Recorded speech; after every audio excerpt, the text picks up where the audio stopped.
not. I think that some of the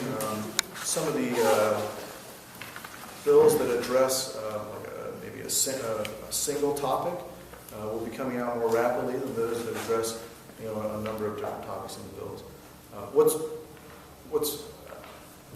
One of the things that I'm grateful for is the members of the committee have put in tremendous work, and each and every one of them, I think, is willing to carry legislation through the House.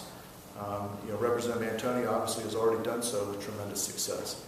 And I know that Representative Baker talked to you about the bill that she's interested in introducing, and Representative Smith has an interest in carrying legislation, and I do as well. So I think it'll just depend on how quickly we're able to develop the language on those bills. Treating addictions has been one of the reasons cited for doing Medicaid expansion. As you were doing these hearings, did Medicaid expansion come up? Did you discuss as a committee or as a task force to include that as a recommendation? We did.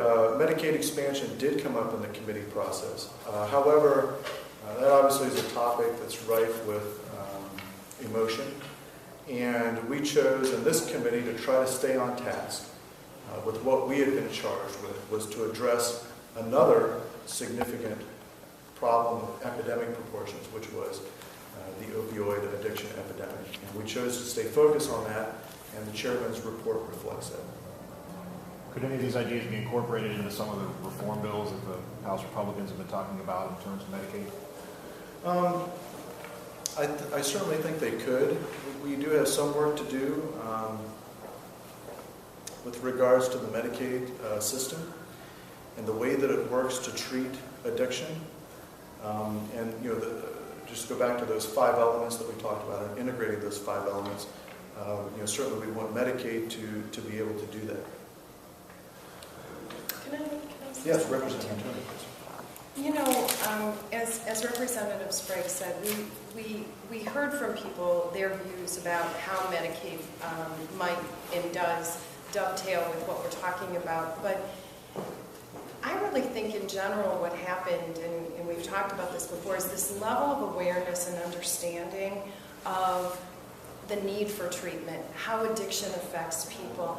I think that there was so much work that was done in terms of raising a level of understanding that I like to think now, as we look at what happens with the Medicaid program, whatever that is in the future, that the people that served on this committee come to that conversation with a new understanding and awareness of how everything fits together and how one program complements the other, and how for someone's treatment and ability to then live a healthy, productive life, that there are a lot of elements involved in that.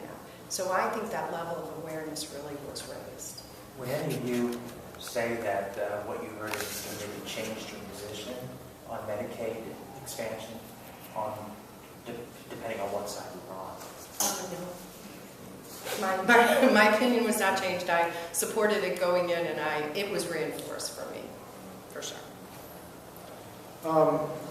You're welcome, more than welcome, to ask the other members their opinion about this. But as I said, the chairman's report really tried to stay out of the Medicaid expansion debate because we wanted to maintain a bipartisan and a singular focus on how do we address this epidemic. Certainly, Medicaid is a part of that discussion because it serves as a payer source, or one of many payer sources for treatment. So it'll be something that we incorporate, and I think that's part of our recommendations in the report if you look at that. Yes. Any other questions?